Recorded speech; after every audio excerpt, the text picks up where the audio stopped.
좌우에 계신 분들에게 서로 인사 나누도록 하겠습니다. 하나님께서 우리의 예배를 받으시기를 원합니다. 인사합니다. 하나님께서 우리의 예배를 받으시기를 원합니다. 하나님께서 우리의 예배를 받으시기를 원합니다.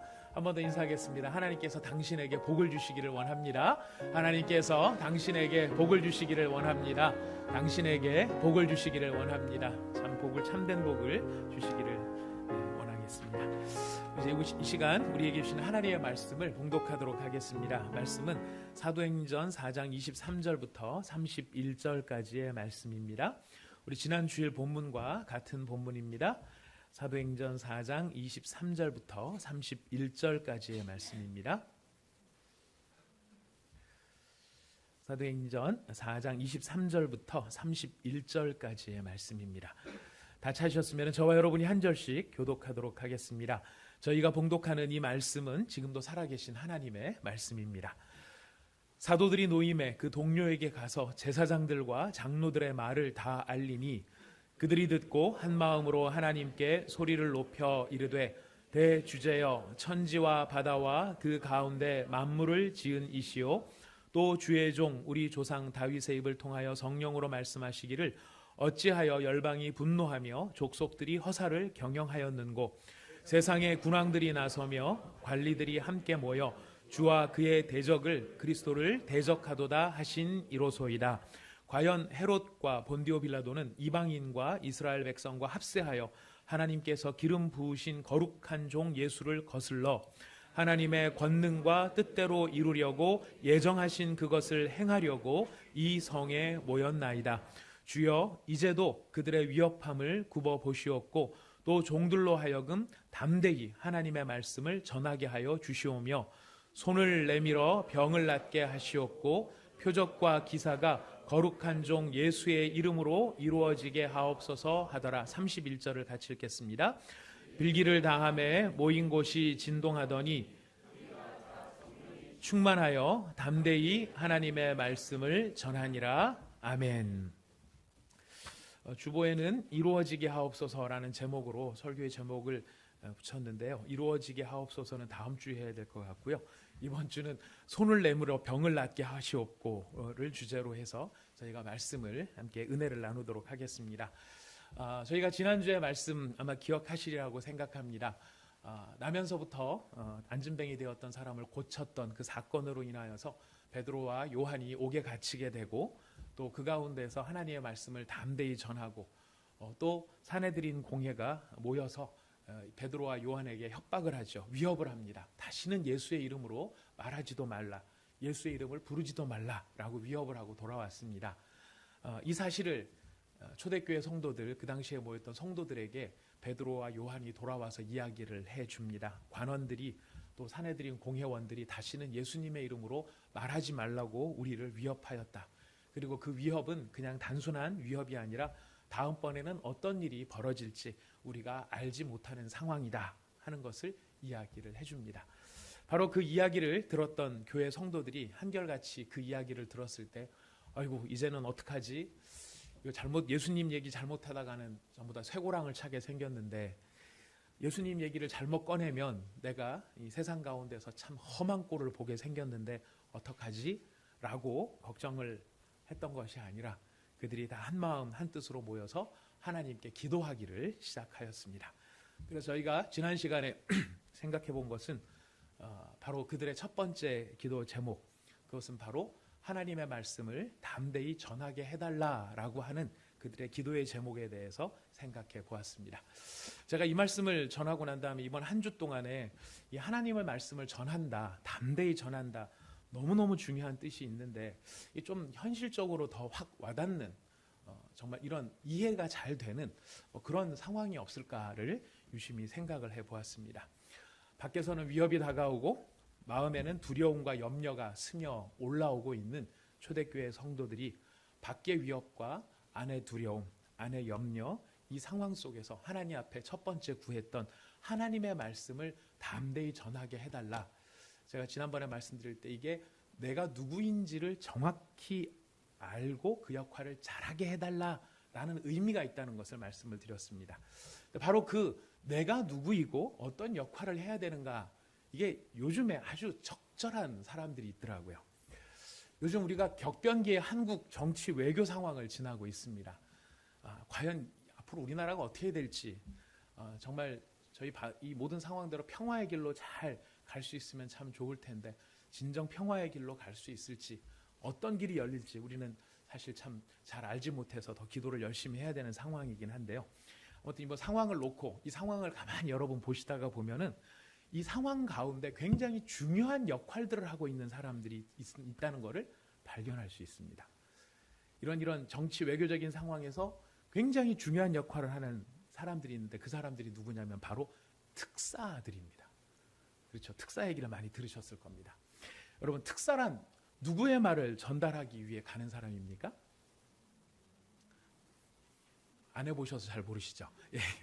특사란 바로 대통령의 의중을 품고 가는 사람들입니다. 그 입에서 나오는 말은 누구의 말이 그 입에 담겨 있는 것입니까? 대통령의 말이 그 입에 담겨 있는 것이고 대통령의 말을 전달하기 위해서 가는 것입니다. 그렇게 하기 위해서 대통령의 의중이나 대통령의 말을 전달하기 위해서 누구의 권한과 권위를 안고 가느냐면 누구를 대신해서 가느냐면은 바로 대통령이 위임해 준 권한과 권위를 가지고 대통령을 대신해서 가는 사람, 바로 그 사람들이 특사인 것입니다.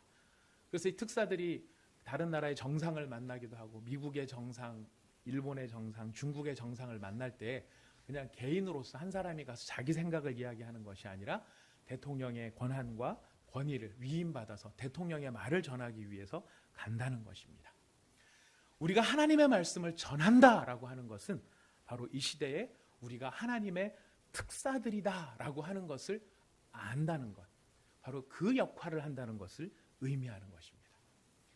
하나님의 말씀을 담대히 전하게 해달라.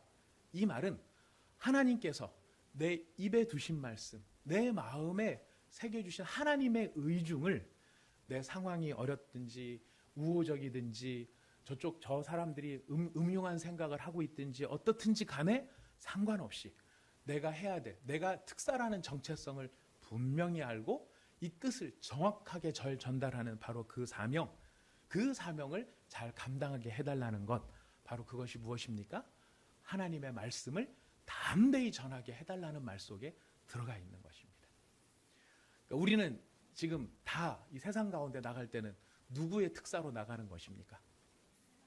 하나님의 특사로 나가는 것입니다. 옆에 있는 분들 얼굴 한번 보십시오. 옆에 있는 분들 그냥 생기신 분들이 아니고 바로 옆에 있는 분들은 하나님의 특사들입니다. 손 한번 꼭 잡아주시면 당신이 하나님의 특사래. 그렇게 한번 서로 인사해 주시기를 바랍니다. 당신이 바로 하나님의 특사입니다. 하나님의 특사이십니다. 하나님의 특사이니까 누구 말을 해야 된다고요? 네. 우리 얘기를 하는 게 아니고 내 말을 하는 게 아니고 내 필요한 말을 하는 게 아니라 바로 내게 그 말씀을 넣어주시고 그 말씀을 전할 수 있도록 권한과 권위를 위임해 주신 바로 그 하나님의 특사로서 우리가 나아가는 것입니다. 그래서 밖에는 위협이 있고 내 안에는 염려와 두려움이 있어서 야, 이거 하다가 죽을 수도 있어. 잘못하면 망할 수도 있어. 이런 두려움과 염려가 우리 안에 있다 할지라도 내가 누구인지를 정확하게 알고 그 내가 해야 될 사명을 분명하게 안다면 우리는 그 상황 속에서도 힘과 위로와 용기를 회복할 수 있게 된다는 것입니다. 여러분, 그 특사가 나갈 때 그냥 혼자 나가는 게 아니죠. 분명히 모양은 혼자이지만은 거기에는 보이지 아니한 어떤 권위가 함께합니다. 한 나라를 대표한다라고 하는 어떤 권위가 있고 이 사람이 대접을 받는 것은 이 개인이 훌륭해서가 아니라 바로 그 사람 가운데 포함되어져 있는 권위에 대한 존경을 표하는 경우들이 있습니다. 우리의 일상의 삶에도 보면은 우리가 세상 가운데 혼자 나가 사는 것 같아요. 어떤 때는 참 외로울 때가 있습니다.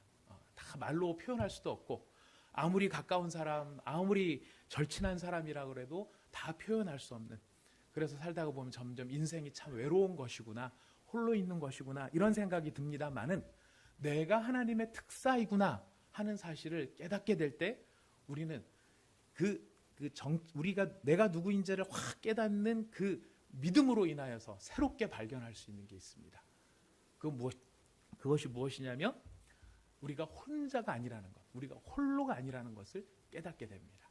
우리가 혼자가 아니면 누구랑 함께 하는가? 여러분, 우리 위에는 누가 계시죠? 예, 우리 위에는 하나님이 계십니다. 내 곁에는 누가 계시죠?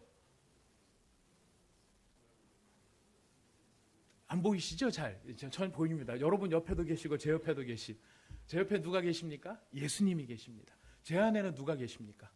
성령님이 계십니다. 삼위일체 하나님이 우리와 함께 거하신다는 것입니다.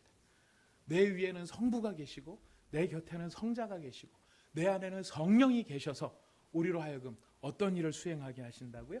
하나님의 특사로서의 하늘의 뜻을 전하는 자, 하늘의 능력을 전하는 자, 하늘의 평강을 전하는 자로 우리들을 사용하고 계신다는 것입니다. 바로 이거를 분명히 알고 잘 감당하게 해달라는 것, 그것이 바로 하나님의 말씀을 전하게 해달라는 것이고요. 그 하나님의 말씀을 전할 때 담대하게 전하게 해달라고 했습니다. 그 담대하다라고 하는 말은 우리 앞에 찾아오는 위협이나 내 마음속에 스며드는 그 두려움, 그거보다 우리의 믿음이 더 크게 해달라는 그런 의미가 있다고 말씀을 드렸습니다. 여러분, 사실 우리가 이 넘어지는 여러 가지 일들을 보거나 쓰러지는 일들을 보면 큰 문제 때문에 사실 엎어지거나 넘어지지 않아요.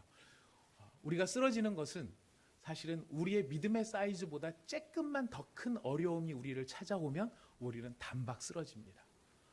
우리를 넘어뜨리기 위해서 에베레스트 같은 그런 거대한 문제가 다가오는 게 아니라 우리 안에 작은 조약돌 같은 것 하나만이라도 우리 가운데 찾아와서 우리를 넘어뜨리고 내가 누구인지를 순간 확 잊어버리게 만드는 겁니다. 어떤 사람의 말 한마디가 잘못 전달이 되면 우리의 마음속에는 불끈하는 게 쑥 올라오는 그 순간 하나님의 특사고 대사고 먼사고 나발이고 다 필요 없고 어떻게 됩니까? 그 분노 속에서 막 사로잡혀서 그 분노가 이끄는 대로 막 여기저기 막 이야기하고 싸우고 이럴 수 있느냐 저럴 수 있느냐 우리가 그 가운데 휘말릴 수 있다는 것입니다. 지금 담대히 전하게 해달라는 이 말 가운데서는 바로 그런 우리를 탁 넘어뜨릴 수 있는 그런 시험 앞에서 그 시험보다 조금 더 큰 믿음을 가지고 넉넉히 우리가 우리의 정체성을 잃어버리지 않고 사명을 감당할 수 있게 해달라는 그런 의미가 여기에 담겨 있었던 것입니다. 얼마나 좋은 행복하고 얼마나 참 멋진 이야기인지 모릅니다. 우리가 하나님의 특사구나. 이 세상 가운데 보냄을 받은 하나님의 특사구나. 여러분 정말 이 놀라운 여러분이 누구라고 하는 사실을 절대 잊어버리지 않으시기를 부탁드리겠습니다. 바로 이렇게 밖에는 위협이고 안에는 두려움인 상황 속에서 초대교회 성도들은 두 번째 기도 제목을 하나님께 올려드립니다. 하나님께 올려드린 두 번째 기도의 제목이 무엇입니까? 30절 말씀인데요. 중요하니까 같이 읽어보겠습니다. 30절 말씀 한번 같이 읽어봅니다. 시작. 손을 내밀어 병을 낫게 하시옵고 표적과 기사가 거룩한 종 예수의 이름으로 이루어지게 하옵소서 하더라. 자, 두 번째 기도의 제목 소원이 무엇입니까? 손을 내밀어 병을 낫게 해주십시오 라는 기도입니다.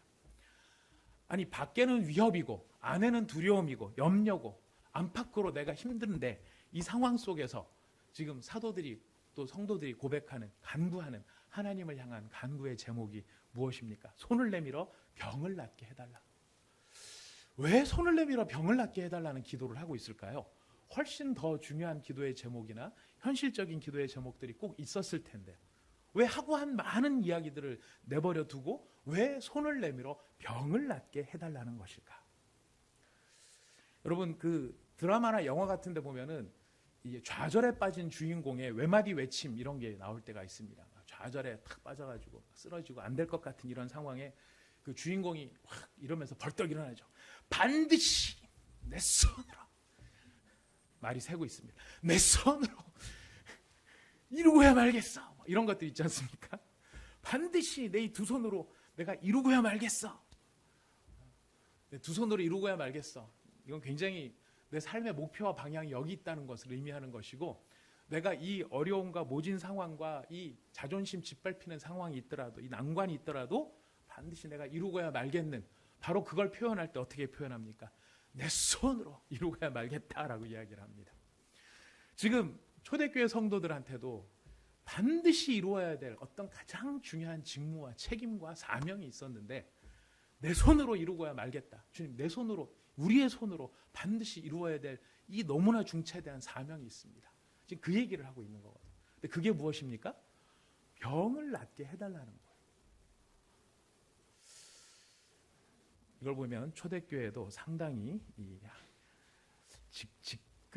직장 차별이 있었던 게 아닌가 생각이 돼요. 의사는 그때도 굉장히 인기가 많지 않았나 생각이 듭니다. 죄송합니다. 민망스러운 이야기 분위기. 병을 낫게 해달라는 말이 무슨 뜻일까요? 병을 낫게 해달라. 왜 하필이면 병을 고치게 해달라는 이야기를 했을까요? 병을 우리가 이해를 하려면은요, 사실 생명과 사망이라는 관점에서 이 부분은 풀어야 합니다. 여러분, 나실인이라는 사람이 성경에는 나옵니다. 구약 성경에 보면 태어나면서부터 하나님께 구별되어진 평생을 하나님한테만 속한 사람으로 오직 하나님의 일만을 해야 되는 그런 구별된 사람들을 나실인이라고 이야기를 합니다. 이 나실인은 평생에 살면서 세 가지 중요한 규정을 지켜야만 됩니다. 아마 아시는 분도 많겠지만 모르시는 분도 계시기 때문에 말씀을 드립니다. 나실인으로서 평생 살 때 첫 번째 뭘 하지 말아야 되느냐면은 술에 취하면 안 됩니다. 두 번째는 머리를 깎으면 안 됩니다. 그리고 세 번째가 시체를 만지면 안 됩니다. 나실인 하나님께 구별된 사람들한테는 이걸 절대로 하지 말라 그랬는데 각각의 이유가 있습니다. 그 이유가 짧게만 말씀드리면 술 취하지 말라는 거는 술에 취하면 여러분 다 드셔보시죠, 아시죠? 많이 여기도 아직도 굉장히 즐기시는 분이 가끔 있으신 걸로 간혹 있으신 걸로 알고 있는데요. 술에 취하면 술이 많이 취하면 내가 술을 지배합니까? 술이 나를 지배합니까? 역시 아시는 분들은 다 아신다니까요. 술이 나를 지배를 하는 거예요. 술이 나를 지배를 하는 거예요. 그러니까 술 취하지 말라라는 말은 뭐냐면 너는 다른 것의 지배를 받으면 안 된다라는 뜻입니다. 오직 누구의 지배만을 받아야 되느냐면 하나님의 지배만을 받아야 된다. 이게 술 취하지 말라는 말 속에 있는 것이고요. 머리를 깎는다라고 했을 때 머리를 기른다는 건 뭐냐면 내 위에는 누가 있다라는 표현입니다. 성경에서 나타날 때 머리의 상징은 머리카락의 상징은 내 위에 누가 있다라는 의미거든요. 그러니까 머리를 계속 기른다는 것은 내 위에 누가 있다는 것이고 머리를 이렇게 싹 치는 것은 그냥 나는 나 혼자 사는 거다. 율브린 너는 참 이렇게 끝까지 자기 혼자 살았던 사람인 것 같습니다. 아무튼 머리를 깎지 말라는 건 그런 규정이에요. 세 번째로 시체를 만지지 말라는 건 무슨 뜻일까요? 시체는 상징성이 있습니다. 무엇에 대한 상징이냐면 하나님을 떠나 생명을 잃어버린 저주받은 인간의 실체가 무엇이냐면 표시가 무엇이냐면 바로 죽은 사람, 시체라는 것입니다. 죽음이 언제부터 세력을 얻게 되었습니까? 그것은 인간이 하나님을 떠났을 때, 인간이 하나님의 말씀을 불순종했을 때, 아담과 하와가 하나님의 말씀을 불순종했을 때, 그때부터 죽음은 그 세력을 온 피조물 가운데 떨치기 시작을 했던 것입니다. 생명이신 하나님을 떠나 있기 때문에 필연적으로 찾아올 수밖에 없었던 것이 죽음이고 사망이었고, 죽은 시체의 모습은 바로 저 사람이, 저 존재가 하나님을 떠나 생명을 잃어버린 존재라고 하는 것을 보여주는 아주 비극적인 표시가 되었던 것입니다. 자, 그러니까 시체를 만지지 말라는 것은 하나님을 거역하고 불순종한 어떤 세력들에 대해서는 일절 손도 대지 말라라고 하는 것이 나실인이 지켜야 될 규정이었던 것이죠. 바로 이런 시체에 대한 부분, 바로 생명을 잃어버린 사망에 대한 부분, 바로 이것이 생명에서 사망으로 옮겨져가는 과정 속에 나타나는 게 뭐냐면 바로 질병인 것입니다. 병에 걸려서 사망에 이르게 되는. 자, 이건 다 어떤 표시냐면 모든 병이 바로 이렇게 하나님께 저주를 받은 어떤 심판을 당했다 이런 것이 아니라 병이 이 세상에 존재한다는 것이 무슨 뜻이냐면은 하나님을 떠난 인간들이 여전히 저주 아래에 있는 상태이다라고 하는 것을 보여주는 것입니다. 그래서 우리가 예수님을 믿게 되면 바로 이 사망으로부터 구원을 받게 되는 것인데요.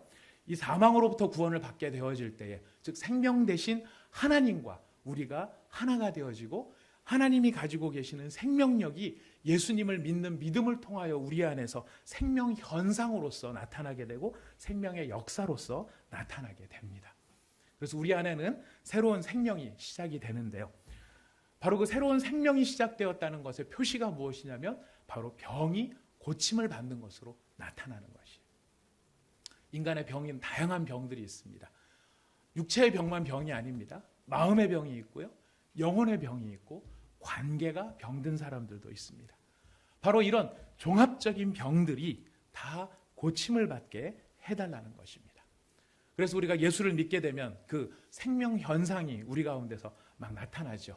예수님이 오셔서 우리의 마음 가운데 계시고 우리가 예수님으로 말미암아 우리의 영혼이 새로운 영혼이 되어졌을 때 우리 안에는 예수님이 오셔서 통치하시는 예수님의 다스림의 그 영역들이 막 넓어지면서 우리의 삶 속에서도 그런 생명의 현상들이 막 늘어나게 되는데요. 이런 것들이 대표적으로 드러납니다. 예수님이 오셔서 내 안에 생명 현상이 막 생기면은요, 사망이 사라지게 되면 나타나는 일, 대표적인 게 뭐냐면 사람들이 서로를 바라보면서 서로에게 복을 빌어준다는 거예요. 너 잘 되라고 얘기를 한다는 것입니다. 진심으로 당신 잘 되기를 원한다라고 복을 빌어주기 시작하고요. 그 다음에는 감사가 늘어나기 시작합니다. 예수님의 생명이 내 안에서 막 역사를 하기 시작하면 내 안에서 그냥 감사들이 막 이렇게 불평하고 원망해야 될 일들인데도 불구하고 이것이 감사로 바뀌게 되는 일들이 늘어나고요. 조금씩 더 참게 되는 일들이 늘어납니다. 그리고 외형적으로 보이는 그 보임 가운데는 뭐가 있냐면 웃음이 늘어나요. 자꾸 미소 짓고 웃게 되는 일들이 많아진다는 것입니다. 근데 왜 여러분들은 저를 째려보고 계십니까? 이런 웃음도 많이 늘어나는데 줄어드는 것도 있어요. 뭐가 줄어드느냐면은 험담이 줄어듭니다. 험담이라는 게 딴 게 아니라 다른 사람에 대한 부정적인 평가, 다른 사람에 대한 부정적인 태도가 줄어든다는 거예요. 예수님의 생명 현상이 없으면은요, 우리는 없는 잘못도 만들어내고 따지고 보면 사실 별것도 아닌데 그 별것도 아닌 거를 따져서 마치 그게 굉장히 큰 것처럼 엄청난 문제가 있는 것처럼 비난하고 힐난하는 그런 습관들이 있다는 것이에요.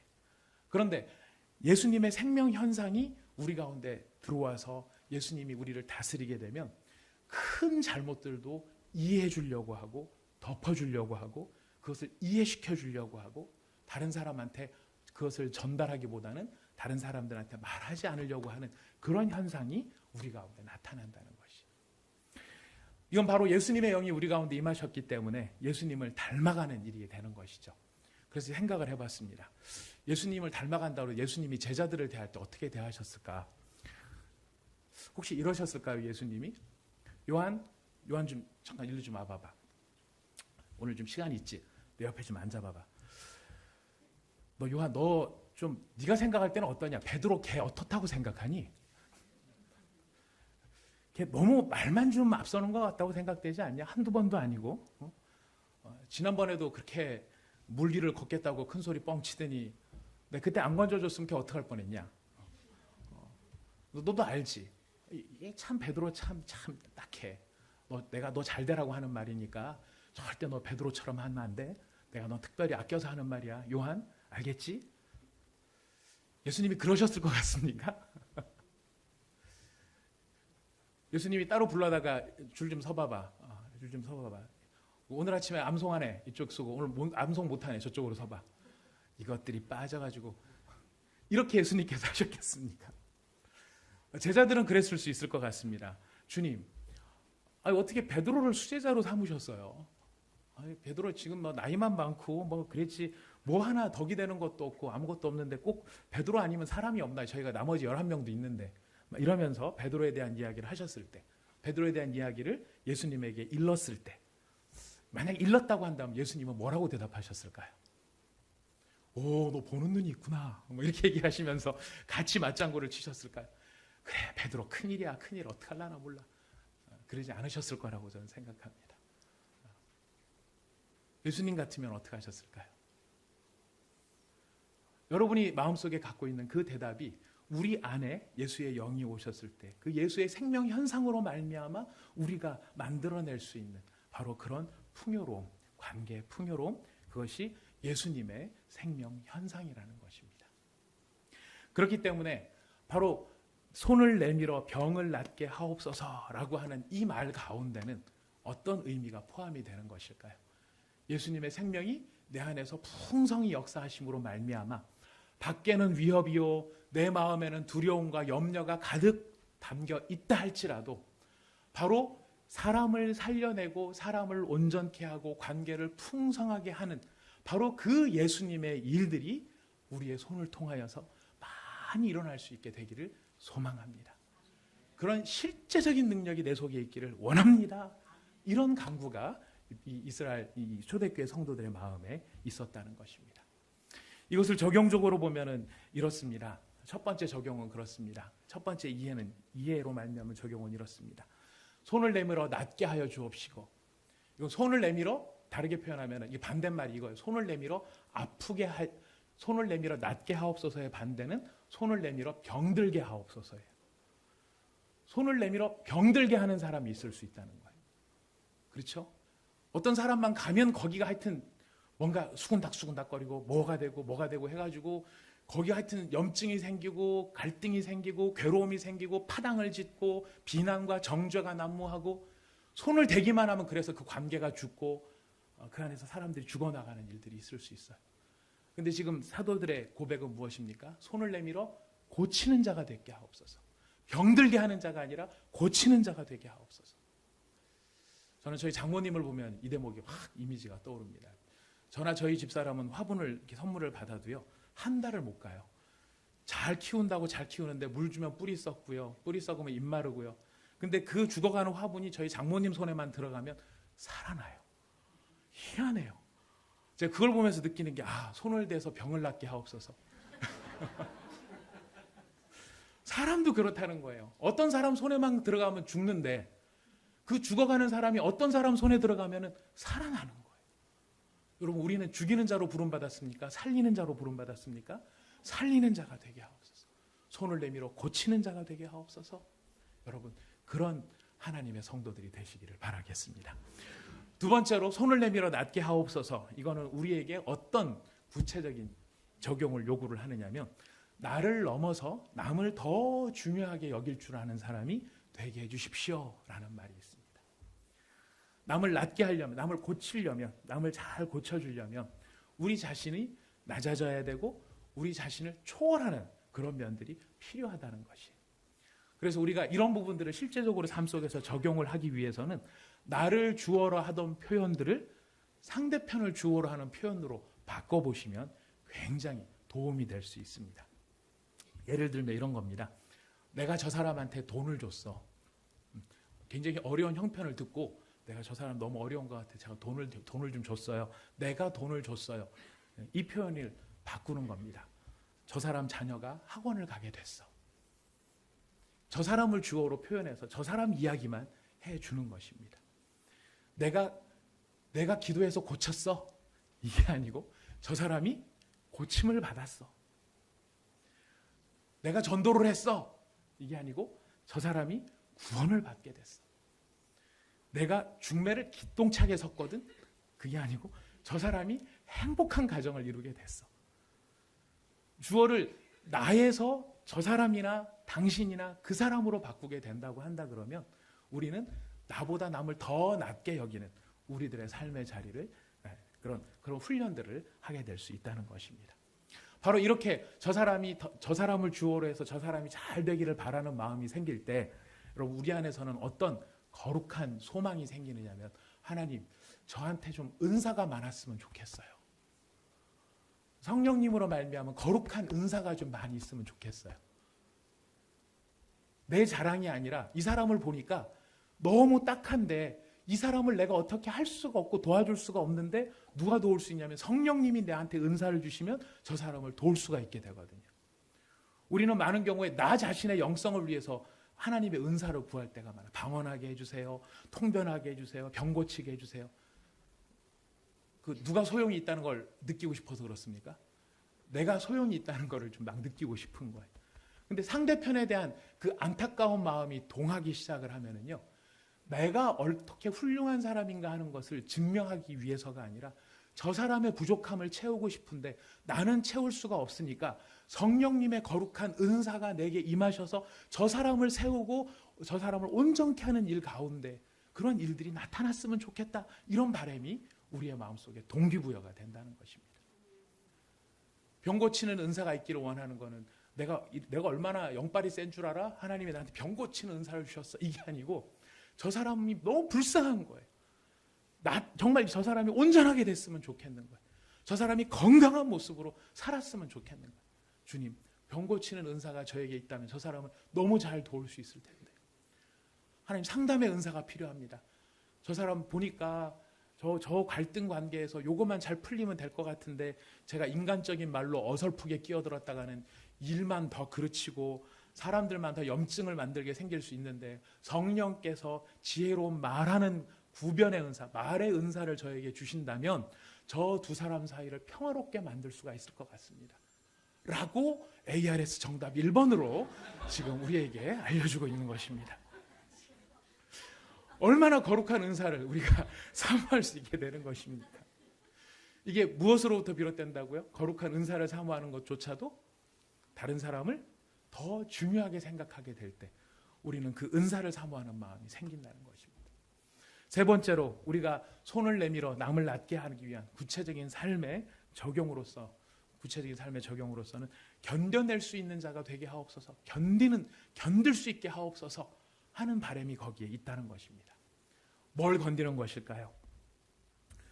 손을 내밀어 병을 낫게 하고 저 사람을 세우기 위해서 한 사람을 세우고 육체의 병을 고치고 마음의 병을 고치고 영혼의 병을 고치고 관계의 병을 고치기 위해서는 저 사람에게 손을 내밀어야 되는 우리한테 뭐가 필요하냐면은 그 사람을 견뎌낼 수 있는 능력이 필요하다라는 것이에요. 왜냐하면 그런 일들을 하다가 보면 여러분, 우리가 좋은 일 한다고 그랬을 때 좋은 일 한다 그래서 모든 과정이 다 좋은 것은 아닙니다. 잘 아시죠? 좋은 일을 하려고 하는데 과정이 엉키는 일들이 막 생겨나요. 억울한 일을 당하고요, 분한 일을 당하고요, 원통한 일을 당할 수 있어요. 좋은 뜻으로 하는 이야기들이 오해가 오해를 낳아가지고 여러 가지 어려움이 생길 수 있어요. 바로 그런 오해가 생기고 억울한 일이 생기고 분통 터지는 일이 생겼을 때 우리가 거기서 확 막 때려쳐버려 막 이러면서 시시비비를 한번 가려보자. 누가 옳고 누가 그른지 한번 따져보자.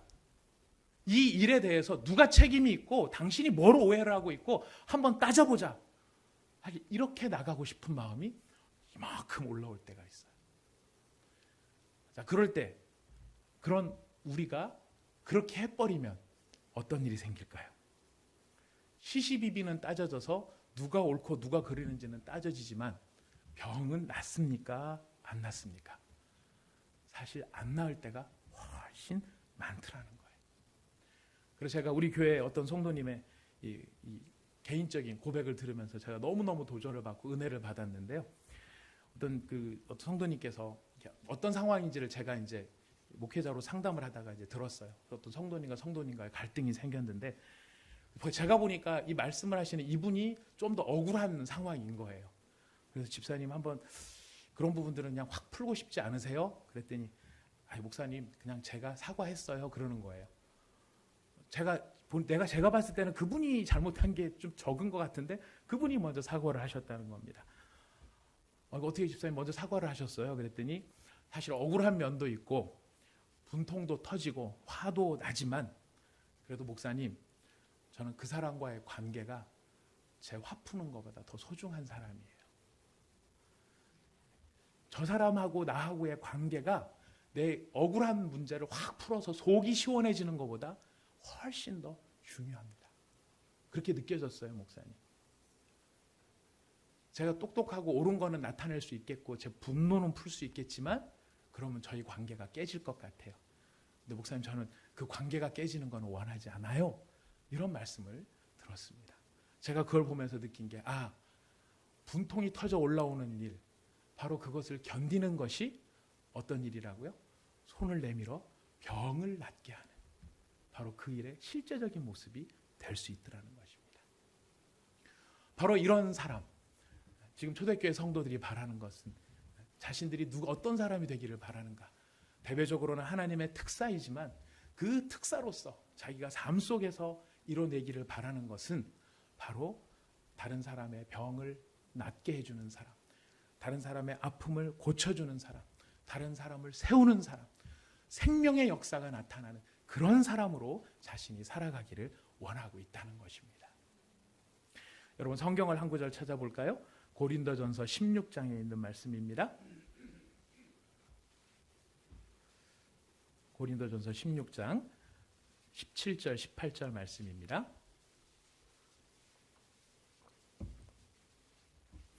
고린도전서 16장 17절, 18절 말씀입니다.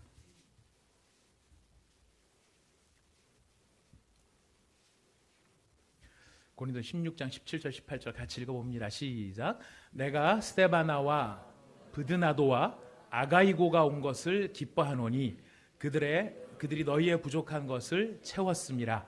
그들이 나와 너희 마음을 시원하게 하였으니 그러므로 너희는 이런 사람들을 알아주라.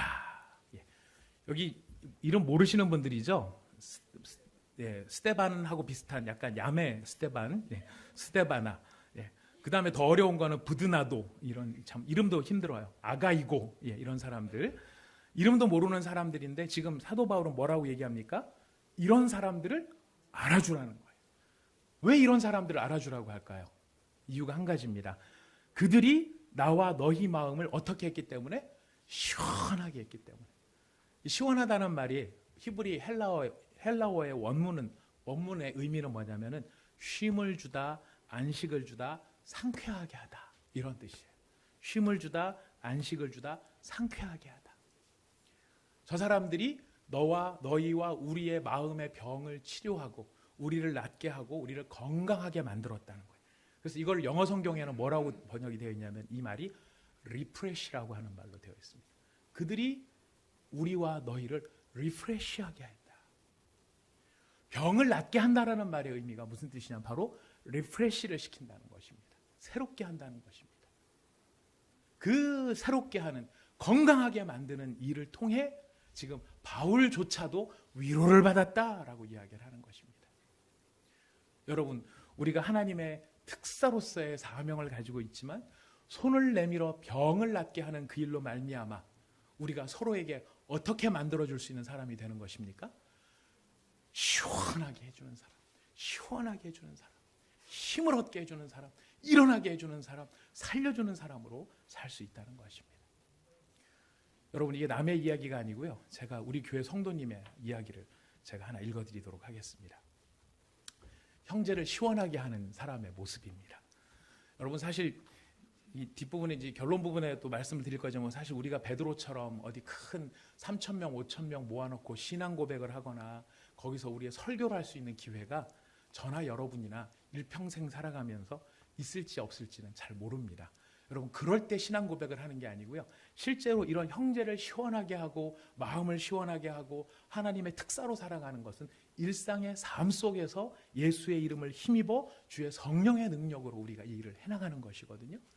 근데 그런 삶을 살아가시는 분이, 평범한 분이 계신데, 우리 제자훈련을 하면서 신앙일기를 써내신 우리 김모 집사님의 일기장입니다. 남의 일기를 이렇게 대놓고 읽는다는 것은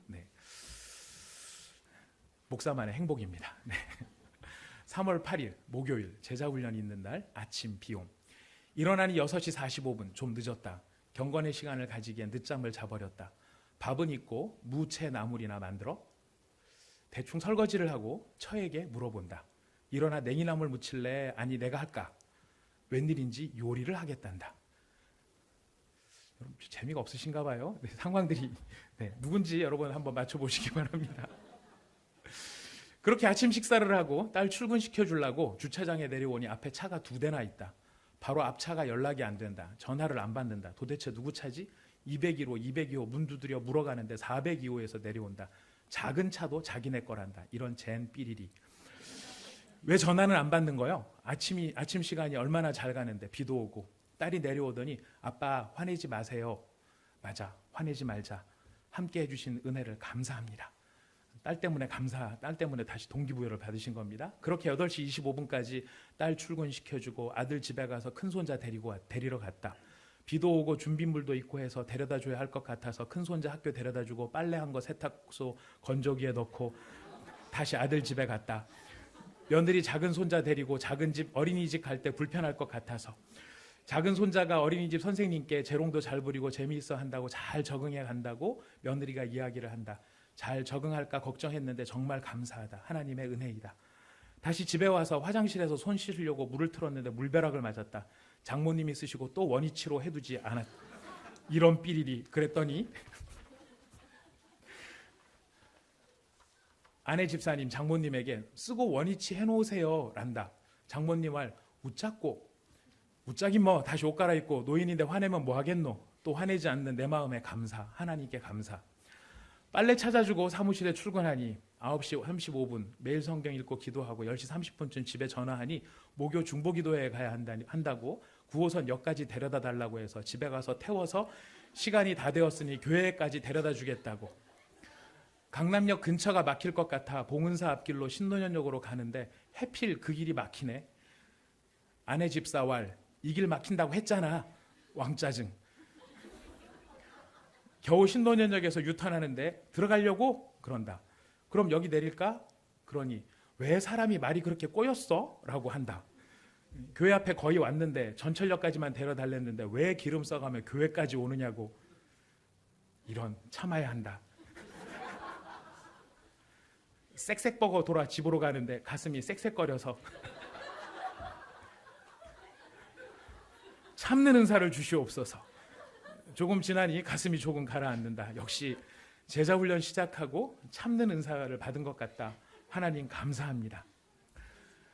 지난 1월도 그렇고 2월도 그렇고 장사가 별로 되지 않아서 통장에 있는 돈은 거의 바닥이 났다. 2월 말 후배가 카톡이 왔다. 3월 말쯤 대금을 대만에 송금해야 한다고 한다. 어쩌지?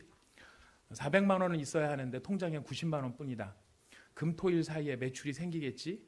그렇게 되면 감사. 그런데 5일, 월요일까지 매출이 생기지 않았다. 할 수 없지 뭐. 현금 서비스 해서 후배에게 보내줬다.